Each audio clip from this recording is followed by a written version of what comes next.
Hi everyone. Today I'm sharing the most unforgettable day of my 58 years.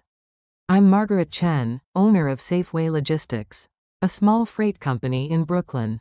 After my husband died in a workplace accident, I had no choice but to take over. His notebook said, "People first." That's been my motto ever since. That day was my daughter Emily's family dinner with her fiancé's parents. Emily, 29, was marrying Ryan, whose father owned Westfield Transport Group. The dinner was at The Estate, an upscale steakhouse in Manhattan. I'd reserved and prepaid for the private dining room. But that afternoon, everything went wrong. A shipment from Westfield's warehouse arrived, dangerously overloaded and improperly secured. During unloading, pallets collapsed. My employee Marcus broke his leg badly. "Boss, Marcus is hurt." I ran to the floor. Marcus, early 30s, has a wife and baby daughter. "Marcus, you okay? Did someone call 911?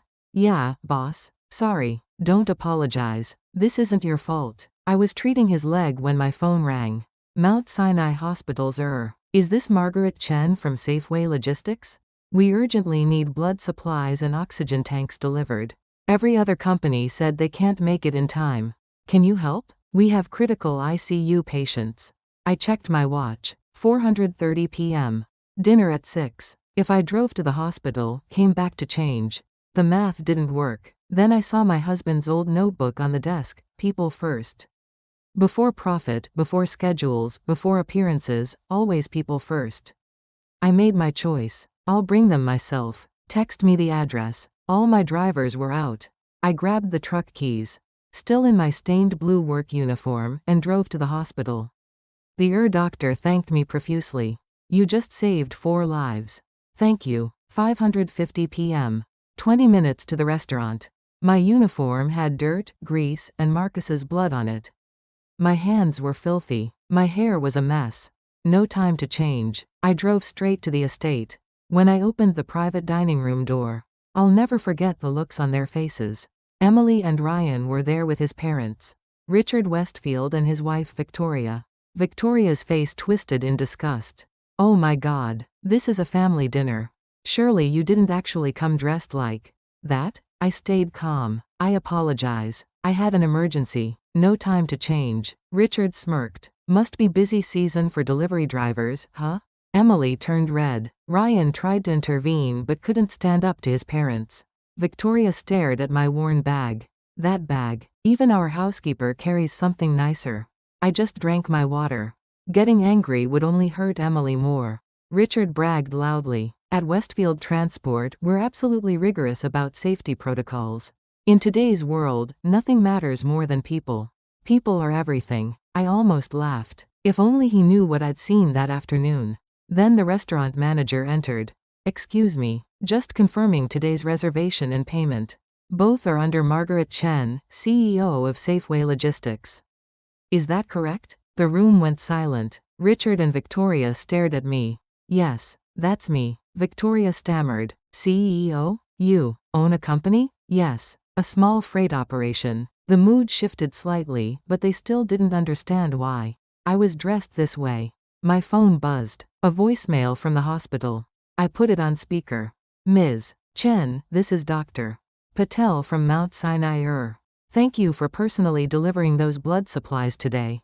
Because of you, we saved 4 critical patients. When every other company said no, you came through in 30 minutes. We're deeply grateful." Complete silence. Victoria's smirk vanished. Richard's face went pale. Emily looked at me with tears in her eyes. I pulled out a thick folder from my bag. Documents my staff had compiled that afternoon. "Mr. Westfield, this afternoon one of my employees was badly injured. A shipment from your warehouse, overloaded, improperly secured.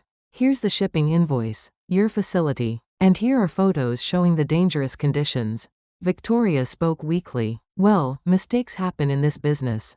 "Not mistakes. Systematic negligence." I spread out the safety inspection forms. "Look at these. Blank dates. Same handwriting on all of them. Just rubber stamps. You said your company is rigorous about safety. Is this what rigorous looks like?" Richard's face drained of color. "The warehouse manager should have. You personally ordered this, didn't you?" I played my final card.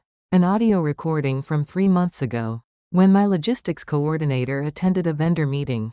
Richard's voice came through clearly. Safety inspections are just paperwork. Just stamp them. Actual inspections waste time and money.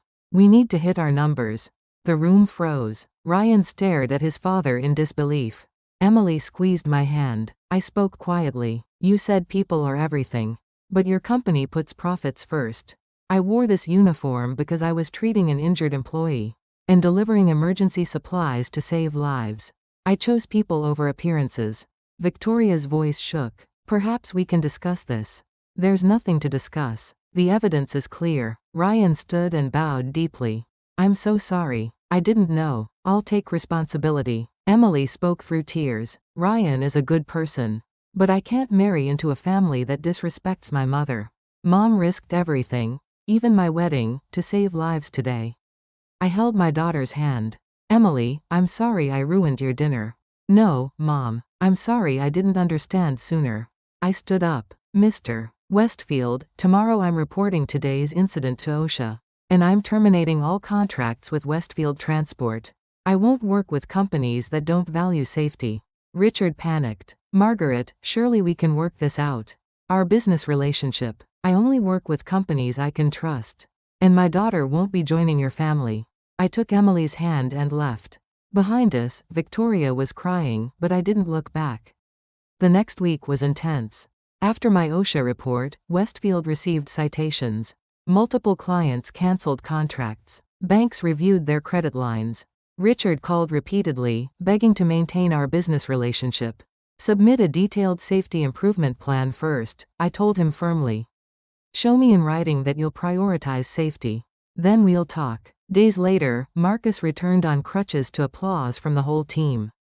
Boss, thank you. You made sure I got proper care. Of course, Marcus. People first. Always. I hung a new sign in our break room, people before profits.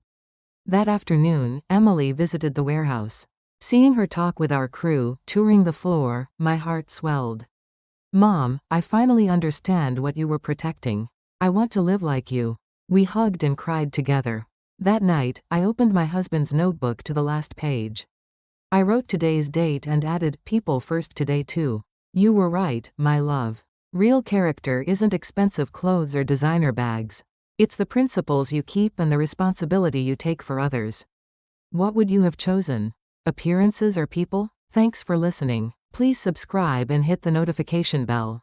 See you next time.